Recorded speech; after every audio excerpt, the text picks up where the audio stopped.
बिस्मिल्लाहिर्रहमानिर्रहीम। अस्सलाम वालेकुम क्लास 9। उम्मीद करता हूँ कि आप सब ठीक होंगे। अच्छा क्लास 9, जैसा कि आपको पता है हम 9th क्लास का चैप्टर नंबर 3 स्टार्ट किया हुआ था, जो कि हमने एक्सरसाइज कंप्लीट कर ली थी। ठीक है, एक्सरसाइज आपको दिखाता चलूँ। एक्सरसाइज 3.1 अल्हम्दुलिल्लाह वो भी हमने कंप्लीट कर ली थी। ठीक है, एक्सरसाइज 3.1 भी हमने कंप्लीट कर ली थी। ठीक है, उसके बाद हमने एक्सरसाइज 3.2 भी कंप्लीट कर ली थी हमने।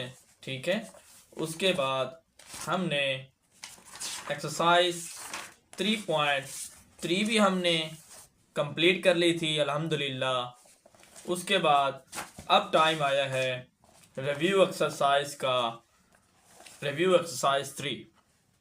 ठीक है, इसके मैं सिर्फ और सिर्फ 2 लेक्चर बनाऊंगा। ठीक है, 2 वीडियोस। एक मैं रिव्यू एक्सरसाइज इसके एमसीक्यूज करूंगा, क्वेश्चन नंबर 1 इसके एमसीक्यूज करूंगा। ठीक है, और सेकंड लेक्चर में मैं इसके रिव्यू एक्सरसाइज के जो क्वेश्चन नंबर 2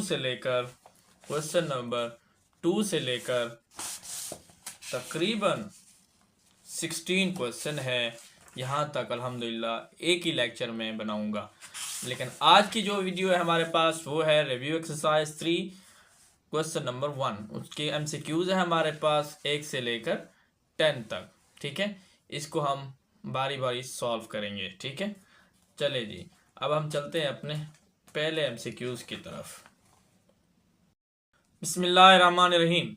चलिए जी, अब हम चलते हैं अपने पहले एमसीक्यूज की तरफ। वो कहते हैं 4 ऑप्शंस हैं हमारे पास, वो मतलब सर्कल करना है आपने करेक्ट ऑप्शन। जैसे आपको पता है कि सिर्फ 4 ऑप्शन दिए गए हैं, उसमें से आपने एक को सेलेक्ट करना होता है। ये एमसीक्यूज होते हैं, जैसे आपको पता है। ठीक है, अब पहला एमसीक्यूज क्या कहता है? वो कहता है कि the set builder form of the set 1, 1/3, 1/5, 1/7, 1/9 so to on. ठीक है ना, इज। ठीक है, तो ए ऑप्शन आपके पास है, बी है, सी है, डी है। इसमें से कौन सा दुरुस्त है वो आपने बताना है। ठीक है, अब हमारे पास ये सेट दिया गया, वो कहता है इसको सेट बिल्डर फॉर्म में चेंज करें। अब सेट बिल्डर फॉर्म हमारे पास 4 आ गए हैं, अब इनमें से कौन है ये देखना है। ठीक है, घबराना बिल्कुल नहीं है। इसी सेट को हम देखते हुए इनमें से ढूंढेंगे कि कौन सा इस सेट से रिलेट करता है, सेट बिल्डर फॉर्म। ठीक है, वैसे तो ये चारों सेट बिल्डर फॉर्म है, लेकिन इनमें से एक ऐसा है जो इससे रिलेट कर रहा है। चलिए जी, अब हम इसको थोड़ा सा सॉल्व करते हैं। ठीक है जी, इसको सॉल्व करते हैं बेटा। हमारे पास सेट बिल्डर फॉर्म क्या आ रहा था? हमारे पास एक आ रहा था सेट, हमारे पास आ रहा था 1/3 हमारे पास सवाल है। ठीक है, 1/5 एंड 1/7। ठीक है, ये आपके पास एक सेट है। ठीक है, इसकी मदद से हम जो है ना ऑप्शन में देखेंगे कौन सा ऑप्शन हमारे पास दुरुस्त है। ठीक है, अब देखिए पहले ऑप्शन को देखते हैं। वो कहते हैं, ठीक है, x such that x is equal to 1/n और n बिलोंग्स टू डब्ल्यू। अब वो कहता है आपके पास x की जो x is equal to 1/n है और n जो है वो बिलोंग कर रहा है w को, होल नंबर। अब होल नंबर कहाँ से होते हैं? होल नंबर आपको पता है 0 से लेकर 0, 1, 2, 3, 4 ये जा रहे हैं। ठीक है, तो होल नंबर ये होते हैं। नेचुरल नंबर क्या होते हैं आपके पास? 1 से स्टार्ट होते हैं, 1, 2, 3, 4, 5। ठीक है, अब पहले इसको हम थोड़ा सा करते हैं कि क्या या ये इससे रिलेट करता है या नहीं करता। इसको जरा थोड़ा सा सॉल्व करते हैं। अब इधर क्या है आपके पास? 1/n। ठीक है, n की जगह n बिलोंग कर रहा है w को। अब w आपके पास क्या है? Whole number. ठीक है, तो w होल नंबर क्या होते हैं आपके पास? 0, 1, 2, 3, 4 ऐसे जा रहे हैं नंबर। ठीक है, अब हम चेक करते हैं कि आया कि ये हमारे पास जो पहला जो ऑप्शन ए है क्या वो दुरुस्त है। इस कंडीशन के हिसाब से देखते हैं 1/n क्या है हमारे पास? 1/n।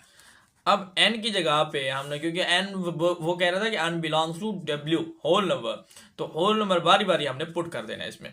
अब n की जगह पे 0 पुट करेंगे तो आपके पास क्या आ जाए? इसके नीचे 0 आता है, उसका जवाब क्या आता है? 0। अब देखिए पहली कंडीशन देखिए, इसमें नहीं है। अब 0 इधर है, लेकिन इधर क्या है? 1 से स्टार्ट है ना, 1, 1/3, लेकिन इधर तो 0 है, इधर 0 है, इधर तो 1 है, इसलिए हमारा पहला ऑप्शन नहीं है। ए ऑप्शन तो हमारे पास नहीं है। ठीक है बिल्कुल नहीं है। ठीक है, अब बी को देखते हैं जी। अब बी को देखते हैं, बी क्या कहता है। बी कहता है x such that x is equal to 1/2n + 1 n belongs to w। फिर वो w फिर बिलोंग तो होल नंबर को कर रहा है, वो भी 0 से स्टार्ट है। अब ये उसने कंडीशन दे रखी है, तो इसको थोड़ा सा उतारते हैं। क्या है हमारे पास 1/2n + 1। अब हमारे पास होल नंबर 0 से स्टार्ट है, पहले 0 पुट करके देखते हैं। 1/n की जगह पे 0, ये 0 आ गया, +1। थोड़ा सा मजीद सॉल्व करते हैं इसको। 1/2 0 होगा, आपको पता है 0 + 1 1/1। ठीक है, तो इसका क्या आएगा 1। अब पहला तो हमारे पास कंडीशन साफ हो गई। ठीक है, हमने कहा पहला तो आ गया। अब दूसरे को चेक करते हैं कि दूसरा आया क्या, दूसरा सही है जी। दूसरे को देखते हैं 1/2n + 1। ठीक है, अब n की जगह पे हमने क्या पुट करना है, 1 पुट करना है। 1/2 n की जगह पे हमने 1 पुट करना है +1। क्या आ जाएगा हमारे पास 1/2 ऑन द 2 +1 आ जाएगा। 1 = 3। ये देखो 1/3, तो इधर देखिए 1/3, पहले 1 आ रहा था, उसके बाद 1/3 आ रहा है। अब देखिए आया कि 1/5 आता ही नहीं आता 2 को पुट करने से। चेक करते हैं भाई, 1/2, अब n की जगह पे हम 2 पुट करते हैं। ठीक है, 0 भी पुट कर लिया, 1 भी पुट कर लिया, 2 पुट करते हैं। 1 is equal to 2 to the 4 +1। अब देखिए 1 इधर 1 आता है 1/5। अब देखिए 1/5 भी आ गया, इधर भी 1/5 है। इसका मतलब ये है कि आपके पास ये कंडीशन, ये अब सो आना मतलब आप तक जा रहा है। इसका मतलब हमने 0 पुट किया तो हमारे पास ये आया, उसके बाद हमने 0 पुट किया। ये देखिए पहले क्या किया हमने, 0 पुट किया। 0 पुट किया तो हमारे पास 1 आया, वो हमारे पास आ गया। फिर हमने 1 पुट किया, 1 पुट किया तो हमारे पास 1/3 आया, तो वो भी हमारे पास है पड़ा। उसके बाद हमने कहा 2 पुट करके देखा, 2 पुट किया तो हमारे पास फिर 1/5 आया, वो भी आ रहा है। इसका मतलब ये है कि बी ऑप्शन आपका कुछ ना कुछ सही लगता है कि फौरन आपका ठीक है। तो आपकी इस कंडीशन के मुताबिक आपका बी ऑप्शन सही है। अब हम चेक करते हैं कि आया कि तीसरा भी ठीक है या नहीं है। तीसरे को चेक करते हैं ताकि आपकी तसल्ली हो। आप चौथे को भी तो देख लेते हैं। आप चौथे को देखें, 2n + 1 है, ये भी बिलोंग कर रहा है होल नंबर को, लेकिन इधर क्या है, बटे की फॉर्म में। इधर क्या है, बटा नहीं है, तो इसका मतलब ये है कि ये तो बिल्कुल नहीं है। ये तो पहले मैंने आपको समझा रखा है, ये तो बिल्कुल नहीं है। पहले 0 आया तो इसके ये कंडीशन के मुताबिक सही नहीं है। अब सी को देखते क्या आया कि ये इसकी कंडीशन से मिलता है या नहीं मिलता, देख लेते, चेक कर लेते हैं। क्या है हमारे पास, ये भी बिलोंग कर रहा है डब्ल्यू को, और इधर क्या है n + 1। ठीक है, 1/, तो इसको भी देख लेते हैं। ठीक है, इसको देख लेते हैं। ठीक है ना, 1/, क्या है आपके पास, मैं एक दफा दोबारा देख देता हूँ, n + 1। इसको देखते हैं। आप होल नंबर आपके पास क्या होते हैं आपको पता है, 0 से लेकर 4 तक आगे तक जा रहे हैं। ठीक है, अब पहले हम इसे क्या 0 पुट कर देते हैं, +1 आ जाएगा। 0 पुट किया ना, 1/1, 1 = 1, 1 तो आ गया। ठीक है, हमारे पास 1 आ गया। ठीक है, हमने कहा अब दूसरा देखते हैं कि अब आया कि 1 पुट करने से क्या आती है, 1/n + 1। ठीक है, तो इज इक्वल टू 1/n की जगह पे 1 पुट करें, बस 1 इज इक्वल टू 1/2। हम देखिए 1/2 आ रहा है, तो इधर देखें 1/2 नहीं है, 1/3 है। तो इसका मतलब क्या है कि आपके पास ये ऑप्शन सी जो है वो भी आपके पास नहीं है, सिर्फ और सिर्फ आपके पास करेक्ट ऑप्शन बी है। तो आपके पास इज अ करेक्ट आंसर। इस कंडीशन, इस सेट के हिसाब से ये आपका टेबुलर सेट बिल्डर फॉर्म है। ठीक है, तो आपके पास ये ऑप्शन आपको समझ आ गया होगा। अब हम चलते हैं दूसरे एमसीक्यूज की तरफ। अब वो कह रहा है कि if A is equal to empty set, एक खाली करली ब्रैकेट है, तो इसका मतलब एम्प्टी सेट है, कुछ एलिमेंट नहीं है। देन पी ऑफ ए, मतलब ये है कि पावर सेट ऑफ ए। ठीक है, अब वो कहता है कि इस power set is power set of A is, देखें ए ऑप्शन है आपके पास खाली ब्रैकेट, उसमें बी ऑप्शन में देखें एक ब्रैकेट है, इधर देखें डबल ब्रैकेट है, इधर एम्प्टी है। तो इधर देखें कौन सा ऑप्शन सही है जी। ठीक है, इसको कर लेते हैं। अब आपके पास ए, आपके पास क्या है, थोड़ा सा ये देख लेते हैं। ठीक है, ए आपके पास है खाली ब्रैकेट। अब जब पावर ऑफ ए आएगा, power of the set of A, तो पावर ऑफ सेट मैंने आपको क्या बताया था, क्योंकि ए की वैल्यू है ना, तो पावर ऑफ सेट ऑफ ए लेने से पहले आपको पता है कि बड़ी ब्रैकेट लगानी पड़ती है, मतलब बड़ी ब्रैकेट पूरी एक ब्रैकेट लगानी पड़ती है, फिर जो आपके पास ए की वैल्यू है वो अंदर डालनी पड़ती है, सिंपल। तो इसमें से कौन सा ऑप्शन ऑप्शन था आपके पास? Option C. तो देखते हैं आपका पास, ये देखें आपके पास आ रहा है ना, ये देखें एक ए है, ए ऑप्शन, ये बी ऑप्शन, सी ऑप्शन। तो आपके पास करेक्ट ऑप्शन क्या आ जाएगा? सी। इज वेरी सिंपल क्वेश्चन था, ठीक है। अब हम आगे चलते हैं, आगे देखते हैं। अब देखिए वो कह रहा है कि if u is equal to 1 2 3 4 5, a is equal to 1 2 3 and b is equal to 3 4 5, then u minus bracket a intersection b is. वो कहता है कि आपके पास u की वैल्यू दे रहा हूँ, a की भी दे रहा हूँ, b की भी दे रहा हूँ, इसको इसके मुताबिक आपके पास जवाब कौन सा आएगा? A option, B option, C option, D option. जी करते हैं इनको बारी बारी सॉल्व करते हैं बेटा। जी ऐसा कोई मसला ही नहीं है बेटा, ठीक है। अब आपके पास सबसे पहले आपके पास क्या था? u की वैल्यू, पहले वो कहता आपकी कंडीशन लिख लेता हूँ मैं इधर, u minus difference a intersection b आपके पास है। अब इसमें से देखें, आप पहले इसको कर ले, a इंटरसेक्शन b कर ले, जब इसका जवाब आ जाए फिर आपने इसको u का डिफरेंस ले लेना है इसके साथ। अब a इंटरसेक्शन b ये कैसे करेंगे? a की वैल्यू आपके पास क्या है? 1 2 3, ठीक है। इंटरसेक्शन क्या है? b का क्या आता है? b की वैल्यू आपके पास आ रही है 3 4 5। अब देखें इसमें इंटरसेक्शन क्या आएगा? इंटरसेक्शन क्या होता है? जो कॉमन होता है वो लिखना पड़ता है, कॉमन। अब आपके पास कॉमन कौन सा है? 3 है, तो 3 आ जाएगा खाली, और तो कुछ भी नहीं है, 1 भी नहीं है, 2 भी नहीं है, 4 भी नहीं है, 5 भी नहीं है, सिर्फ ओनली 3। अब आपके पास आ गया 3। अब आपने इसका जो जवाब आया इंटरसेक्शन का, फिर आपने u के साथ आपने इसका डिफरेंस ले लें, u minus a intersection b, ठीक है। इसकी वैल्यू लिखते हैं। अब u की वैल्यू आपके पास क्या आ रही है? u की वैल्यू लिखी हुई है 1 2 3 4 5, ये आपके पास डिफरेंस। अब a इंटरसेक्शन b की वैल्यू क्या आई है आपके पास? 3 आई है, तो 3 लिख देंगे, ये आया। अब डिफरेंस कैसे लिया जाता है? मैंने आपको पहले भी बताया डिफरेंस किस तरह लिया जाता है। मैंने आपको सिंपल, मैंने कहा आपको याद रखना है, जब डिफरेंस हो तो आपने इस तरह याद करना है कि जो दो सेट में जो कॉमन हो वो नहीं लिखने होते, बस। ये देखिए इधर 3 है, इधर 3 है, नहीं लिख सकते, बाकी सब लिख लेंगे। 1 2 4 5, ये आपके पास इधर आंसर आ रहा है 1 2 4 5। अब देखते हैं इधर कहाँ है, ये देखें 1 2 4 5, ये है आपके पास। Is option A is the right option, ठीक है। उम्मीद करता हूं कि आपको ये आसानी से समझ आ गया होगा। अब हम चलते हैं इसके आगे, ठीक है। अब इधर क्या कहता है, ठीक है जी। अब देखें इसको,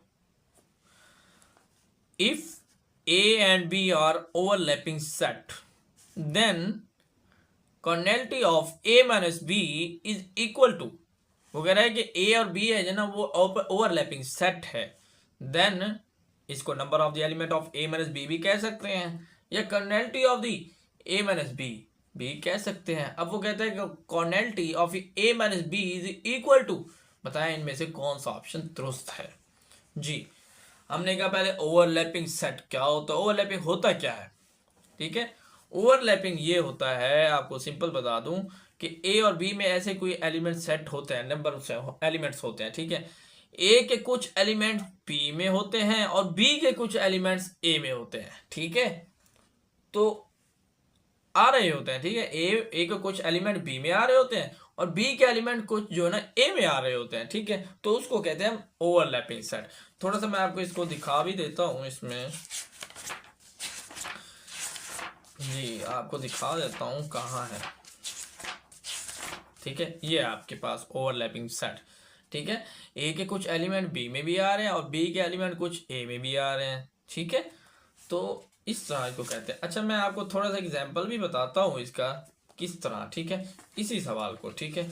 मैं थोड़ा सा आपको इसकी एग्जाम्पल आपको कराता हूँ ताकि आपको समझ आ सके, ठीक है जी। जी अब आपके पास वो क्या कह रहा था, ठीक है। अब एग्जाम्पल ये है ये देखें, ये आपके पास एक दो सेट है, ये आपके पास दो है, इसको मैं नाम दे देता हूँ ए का, इसको दे देता हूँ बी का। अब ये वाला जो पोर्शन होता है आपके पास, ठीक है ना, ये ए बी में मौजूद होता है और बी में भी ये मौजूद होता है, ठीक है। तो अगर मैं एग्जांपल दूँ, ए की वैल्यू दे दूँ आपको 1 2 3, ठीक है, और बी की वैल्यू आपको मैं फर्ज करता दे देता हूँ, ठीक है, 3 4 5। अब इनमें से कॉमन कौन सा है, कॉमन 3 आ रहा है, तो 3 हम लिखेंगे यहाँ, क्योंकि 3 ए में भी आ रहा है और बी में भी आ रहा है। सब बात समझ में आई। अब उसके बाद ए की वैल्यू क्या बचती है, 1 और 2 बचती है, तो 1 और 2 डाल दो। उसके बाद इधर क्या बचती है, 4 और 5, तो 4 और 5 लिख दो, ठीक है। अब सवाल में बताता हूँ सवाल में कह क्या रहा है, ठीक है ना। वो कह रहा था, ठीक है, वो कहता है कि ए और बी जो है ना ओवरलैपिंग सेट है, ठीक है, ये तो समझ आ गया। देन अगर ये हो cardinality of A minus B is equal to, इसको किस तरह फॉर्म में लिखेंगे, तो मतलब ये, अब माइनस क्या होता है, माइनस जब डिफरेंस होता है कैसे होता है, माइनस ये होता है कि जो कॉमन होते हैं वो आपने नहीं लिखने होते, बाकी आप लिखते हो, ठीक है। मतलब ये है कि ए माइनस बी है ना, मतलब ए के जो सेट हैं, ए के जो एलिमेंट है वो बी में मौजूद ना हो, ठीक है ना। इस तरह लिखते हैं ना, डिफरेंस कैसे होता है, ए के जो एलिमेंट है वो बी में मौजूद ना हो, इस तरह लिखते हैं। तो इधर भी हम ऐसे ही लिखेंगे। देखें, अब इधर क्या कह रहे थे, ए क्या कह रहा था, मैं थोड़ा सा इधर लिख लेता हूँ आपको ताकि समझ आ जाए। ए माइनस बी इस तरह लिखा हुआ था, ठीक है, मतलब ए के जो एलिमेंट हैं वो बी में मौजूद ना हो, बी में मौजूद ना हो, एक जैसे ना हो, ठीक है ना। तो इसको इस तरह लिख सकते हैं, देखें, number of the element of A minus, ठीक है, minus number of the element of A intersection B, ठीक है। किसको किसके साथ मैनेज कर रहे हैं, ये देखें, मतलब ए के सेट के अंदर, मतलब ए में जो है ना, ए के ऐसे एलिमेंट जो बी में मौजूद ना हो, मतलब उसका इंटरसेक्शन ना हो, ठीक है ना। मैथ्स में हम क्या करते हैं, मतलब ये करते हैं ना कि मतलब हम ऐसे करते हैं ना मैथ्स में कि हम जो ना ए के सेट में मौजूद हो बी में मौजूद ना हो, वो वाले सेट हम लिखते हैं मैथ्स में। तो इधर भी वही बात कर रहे हैं कि ए के जो सेट है वो बी में मौजूद ना हो, तो हम बी में मौजूद किस तरह नहीं लिख सकते, मतलब उसमें बराबर ना हो, एक जैसे ना हो, कॉमन ना हो, तो इसको इस फॉर्म में लिखते हैं। अब आपके पास इसका ऑप्शन कौन सा है, ये देखें कौन सा है, ये देखें, ए भी नहीं है, बी भी नहीं है, सी भी नहीं है, आपके पास ऑप्शन डी आ रहा है, इज द राइट ऑप्शन, ठीक है। तो उम्मीद करता हूं कि आपको ये समझ आ गया होगा। एमसीक्यूज नंबर 4 तब्दीली से समझ आ गया होगा, ठीक है। अब हम चलते हैं इसके अगले एमसीक्यूज की तरफ, एमसीक्यूज 5। वो क्या कह रहा है, वो कहता है, ठीक है, ए जो है वो subset, A subset B and B minus A is not is equal to empty, then number of the element of B minus A is equal to, आपके वो बताएं कि 0 ये है, यह फलाना है, ए बी सी डी इनमें से कौन सा है, ठीक है। तो वो कहता है कि ए सबसेट है बी का, इसका मतलब ये है कि ए के जो एलिमेंट्स हैं वो बी के अंदर सारे मौजूद हैं, ठीक है, सारे आ रहे हैं, ठीक है, मतलब ए के जो एलिमेंट्स हैं वो बी के अंदर सारे आ रहे हैं, इसका मतलब ये है। एंड और बी माइनस ए, वो कहता है कि इनका डिफरेंस लेने से जो जवाब आता है वो एम्प्टी नहीं आता, मतलब इनके अंदर कुछ ना कुछ नंबर मौजूद हैं। अब इससे साफ जाहिर हो रहा है कि बी बड़ा है, ठीक है। देन अब बताएं कि ये इसके number of the element of B minus A is equal to, ये किस बार मैं आपको थोड़ा सा डायग्राम बताता हूँ, तो ले चलता हूँ, पहले भी मैंने आपको ले गया था, ठीक है। तो इधर मैं आपको ले जाता हूँ, ये देखें, ये है आपके पास, ये देखें, ये देखें, देखें, बी के अंदर ए के एलिमेंट मौजूद हैं, बी के अंदर मौजूद हैं, ठीक है। ये देखें, ये लिखा हुआ B minus A is not is equal to empty, ठीक है। आगे क्या लिखा हुआ है, देखें, number of the element of B minus A is equal to number of the element of B minus number of the element of A. B के तमाम एलिमेंट्स, मतलब ए के तमाम एलिमेंट्स बी के अंदर आ रहे हैं, ठीक है। तो उसको किस तरह लिखेंगे वो आपके पास ये है, number of the element of P minus number of the element of A. तो आपके पास इसका राइट ऑप्शन क्या आएगा, L4 पे चले गए, ये है आपके पास जी, नीचे कर लेता हूँ थोड़ा सा, ये है आपके पास ऑप्शन डी आपके पास आ जाएगा, ठीक है। उम्मीद करता हूँ कि आपको MCQs 5 भी समझ आ गया होगा। अब हम चलते हैं अपने छठे MCQs की तरफ, ठीक है। अब उधर क्या कह रहा है, वो कह रहा है कि आपके पास number of the element of या cardinality of the element, cardinality of A union B is equal to 50, cardinality of A is equal to 30 and cardinality of B is equal to 35, then cardinality of A intersection B क्या होगा। मतलब वो कह रहे हैं ए इसका जो है ना आपके पास 50 आ रहा है, इसका 30 आ रहा है, इसका 35 आ रहा है, तो इसका क्या आएगा ये आपने बताना है। आप इधर देखिए कौन से कितने सेट है, पहले इधर देखिए कौन से कितना सेट यूज हो रहे हैं, ए बी आ रहा है, इधर भी ए आ रहा है, इधर बी है, ए बी, मतलब इधर 2 सेट यूज हो रहे हैं। तो मैंने आपको क्या बताया, जब 2 सेट हो तो कौन सा फार्मूला आपके पास याद करना है, आपने लॉ याद रखना है, मैंने आपको बताया भी था, भूल गए हैं, भूलना नहीं है आपने, ठीक है, इनको याद करना होता है जी। आपको दिखाता हूँ, ये है आपके पास, ये देखें आपके पास जब 2 सेट हो तो आपके पास ये वाला फार्मूला आप यूज करेंगे, A conductivity of A union B is equal to conductivity of A conductivity of B and minus number of the element of A intersection B. इसको number of the element of B बोल सकते हैं, ठीक है, जैसे मैं बोलूँ number of the element of A, number of the element of P, ठीक है। अब ये वाला हम फार्मूला इधर यूज करेंगे, ठीक है जी। तो अब हम अपने पहले MCQs की तरफ चलते हैं, ठीक है। ये आपके पास MCQs है, ठीक है। तो मतलब इस MCQs को हम थोड़ा सा सॉल्व करते हैं, देखते हैं कि क्या इसका जवाब आता है, ठीक है जी जी। अब आपके पास फार्मूला क्या आ रहा है, फार्मूला देखते हैं। फार्मूला आ रहा है, मैंने जैसा कि आपको बताया था, बस फार्मूला ही लिखता हूँ डायरेक्ट, ठीक है। Number of the element of A union B, ठीक है, ये ब्रैकेट बंद करेंगे इसको, इज इक्वल टू, ठीक है, number of the element of A plus number of the element of P, ठीक है, minus number of the element of A intersection B.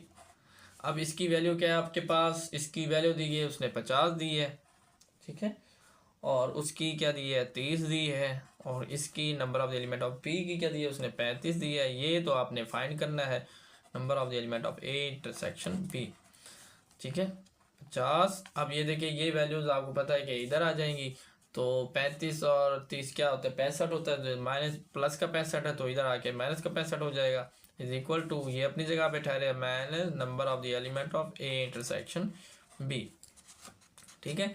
तो इसको सॉल्व करेंगे तो क्या आ जाएगा -15 is equal to minus number of the element of A intersection B. अब माइनस माइनस से गया तो number of the element of, इसको हम इस तरह भी लिख सकते हैं और लिख के number of the element of A intersection B is equal to 50। तो इसका मतलब ये है कि आपके पास जवाब क्या आ रहा है 15।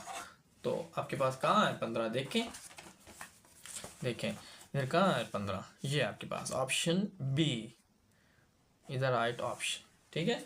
तो उम्मीद करता हूँ कि आपको ये MCQ 6 भी आपको समझ आ गया होगा। अब हम चलते हैं MCQ 7 की तरफ। वो कहता है कि आपके पास if a is equal to 1 2 3 4 and b is equal to x y z then Gaussian product of a and b contain exactly element. वो कहता है कि आपके पास ए के एलिमेंट्स हैं बी के भी हैं और कार्टेशियन प्रोडक्ट करना है ए या बी का, और एग्जैक्टली बताएं कि कितने एलिमेंट्स बनते हैं इसके, ठीक है।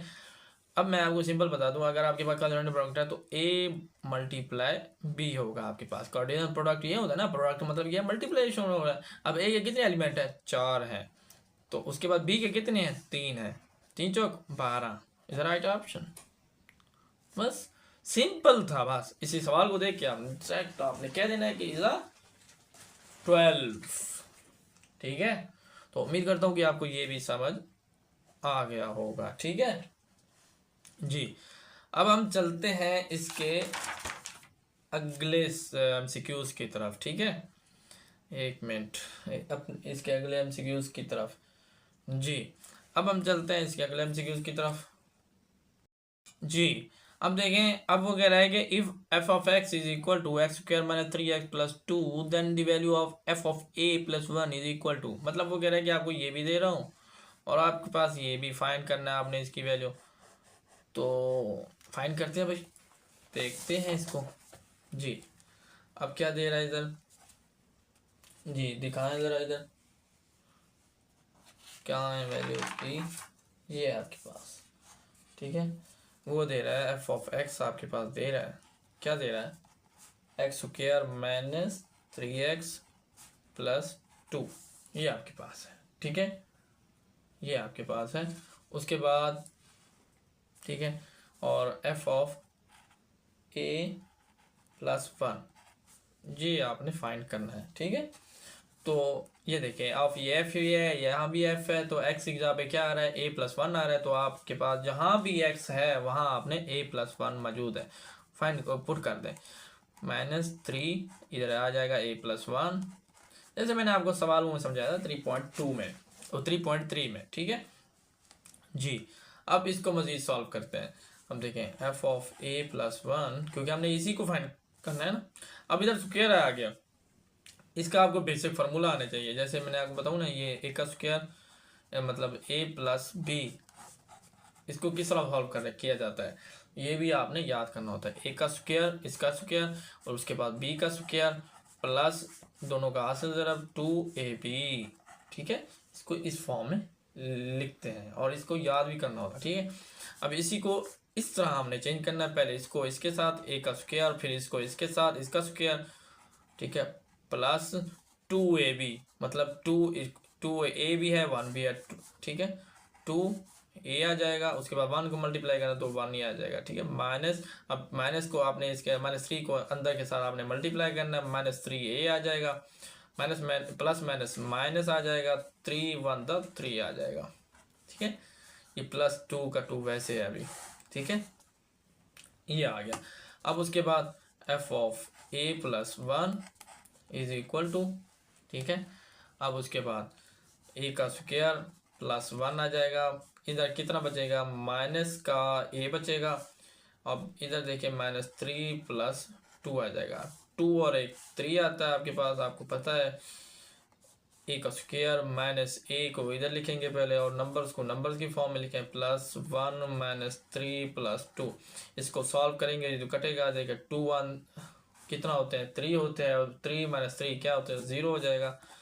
तो आपके पास इसका जवाब क्या आ जाएगा, भले इसको लिख लेता हूँ। जी, आपके पास इसका जवाब क्या आ जाएगा, इक्वल टू ए का स्क्वायर माइनस ए आ जाएगा। ठीक है, तो हमने इसको सॉल्व किया, तो आपके पास देखते हैं कि इसका जवाब इधर है या नहीं। देखें कहाँ है, ये देखें, ए भी नहीं है, बी भी नहीं है, सी भी नहीं, डी में मौजूद है। ये देखें, आपके पास MCQs 8 भी आपको समझ आ गया होगा। अब हम चलते हैं इसके अगले MCQs की तरफ। ठीक है, वो कहता है कि गिवन कर रहा हूँ आपको, गिवन दे रहा हूँ आपको, गिवन के आपके पास एफ एफ एक्स की वैल्यू है 3x प्लस 1 और एफ एफ एक्स की वैल्यू आपको 28 दे रहा हूँ। तो आपने फाइंड करना है एक्स की वैल्यू। देखें, एफ एफ एक्स इक्वेशन भी दे रहा है और एफ एक्स की वैल्यू भी दे रहा है, वो अगर आप इसको इधर पुट करके आप एक्स की वैल्यू निकाल दो। हमने कहा ठीक है, देखते हैं क्या आती है या नहीं आती, ये भी देखना होता है ना बेटा। जी, F of x is equal to 3x plus 1 है आपके पास, ये दी गई है। ठीक है, उसके बाद एफ एक्स दिया गया है आपके पास, वो दिया गया है 28। बस जस्ट आपने इधर पुट कर देना है, इधर 28 आ जाएगा और इधर 3x वैसे के वैसे और +1। ठीक है, उसके बाद इस 1 को इधर ले, क्योंकि हमने एक्स की फाइंड करनी है, एक्स की फाइंड करनी है, तो एक्स को इधर रहने दें, अभी 3 भी को रहने दें। ये 1 अकेला ठहरा हुआ नंबर को नंबर के साथ आप कर दो, इधर प्लस का है तो इधर आके माइनस का हो जाएगा, ये आ गया। उसके बाद 3x का x आ जाएगा। ठीक है, इधर आ जाएगा 27 और इधर आ जाएगा 3x, सिंपल।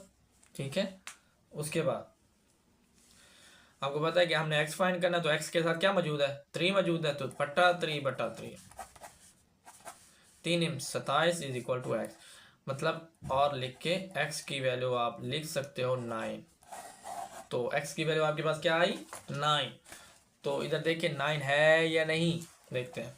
9 पहला ऑप्शन है 9 जी, इज राइट आंसर। ठीक है, अब हम चलते हैं इसके लास्ट क्वेश्चन की तरफ, एमसीक्यूज की तरफ, क्वेश्चन नहीं है एमसीक्यूज। वो कह रहा है कि let a is equal to, आपके पास 1 2 3 है, बी की वैल्यू आपके पास ए बी है, और 2 नॉन एम्प्टी सेट है, ये आपके पास दोनों नॉन एम्प्टी सेट है ए और बी। वो कहता है function of A to B, B A to B, P of function define f is equal to 1 of a, 2 of b, 3 of b, in which of the following statement is true। अब बताएं कि अगर ये function भी है तो बताएं कि ये कौन सी इसकी स्टेटमेंट ट्रू आ रही है। f is injective, f is surjective, f is bijective, f is it is into only। तो इनमें से बताना है कि आपने इसका क्या ऑप्शन सही है। तो हमने कहा ठीक है बता देते हैं, थोड़ा सा इसको सॉल्व करता हूँ मैं, आपको थोड़ा एमसीक्यूज के लिए इसको थोड़ा सा आपको गाइड करता हूँ। अब वो क्या कह रहा है आपके पास, वो कह रहा है कि 2 सेट हैं आपके पास, ठीक है, एक ए है और आपके पास एक बी है, ठीक है। अब उसमें ए के सेट में कितने हैं, 1 2 3। अब बी सेट में क्या है, वो कहता है ए और बी। अब वो सवाल में क्या कह रहा है ये देखें, आपको थोड़ा थोड़ा दिखाऊं भी सही। वो कहता है फंक्शन जो है, ये दोनों फंक्शन है ना आपस में, ठीक है ना। तो उसके बाद वो कह रहा है 1 रिलेट कर रहा है ए से, ठीक है, हमने कहा ठीक है 1 कर रहा है ए के, ठीक है, और 2 कर रहा है बी से, 2 कर रहा है बी से, ठीक है। उसके बाद 3 भी कर रहा है बी से, 3 भी कर रहा है बी से, ठीक है। तो इस चीज को क्या कहेंगे, ये वो चीज पूछ रहा है। F is injective, F is surjective, F is bijective, F is it into only. तो मैं थोड़ा सा आपको यहाँ पे ले चलूँ, थोड़ा सा आपको मैंने समझाया भी था, ये देखें, देखिए इस डायग्राम को देखें, ठीक है। देखिए C1 जो है ना वो M1 से है, C2 भी M1 से है, और C3 भी आपके पास क्या है, वो भी M2 के साथ है। मतलब जो आपके पास दो जो इनपुट हैं वो एक ही आउटपुट के साथ रिलेट कर रहे हैं, ठीक है। दो इनपुट एक आउटपुट के साथ आ रहे हो तो उसको क्या कहते हैं, सर्जेक्टिव। क्या कहते हैं, सर्जेक्टिव। मैं थोड़ा सा तोतला किस्म का हूँ तो इसलिए थोड़ा सा बात को दोबारा रिपीट भी करता हूँ, और थोड़ी सी आवाज़ आपको समझ भी नहीं आती होगी, ठीक है। मतलब ये है कि जब भी आपके पास दो इनपुट, ठीक है ना, से एक आउटपुट आ रही हो, दो इनपुट से एक आउटपुट आ रही हो, तो उस वक्त क्या होगा, सब्जेक्टिव। तो इस तरह हम देखते हैं, ठीक है। तो आपके पास इसका सही ऑप्शन क्या है वो भी हम इधर क्लिक कर देते हैं, ठीक है। तो आपके पास क्या आएगा, ऑप्शन बी, ठीक है।